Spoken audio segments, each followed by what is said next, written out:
Avant de commencer, je tiens à préciser que je reste objectif et critique dans mon analyse. Mon but n'est pas de vous convaincre, mais plutôt de vous présenter les éléments qui m'interpellent dans ces cas précis.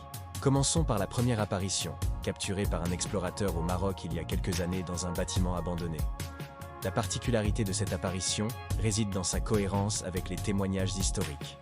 En effet, plusieurs personnes ont rapporté avoir aperçu une présence similaire au même endroit, et ce, bien avant l'ère du numérique et des effets spéciaux. Passons maintenant à la deuxième image, prise dans un ancien sanatorium désaffecté.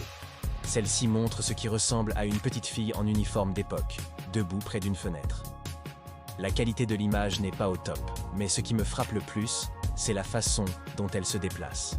Les recherches historiques sur ce bâtiment ont révélé qu'une petite fille y était effectivement installée dans les années 1920. Les archives mentionnent même un tragique accident survenu à cette époque. Bien sûr, cela ne prouve rien en soi, mais ajoute une couche de contexte intéressante à cette apparition. Elles interagissent avec leur environnement d'une manière qui défie notre compréhension actuelle. Bien sûr, je reste prudent dans mes conclusions.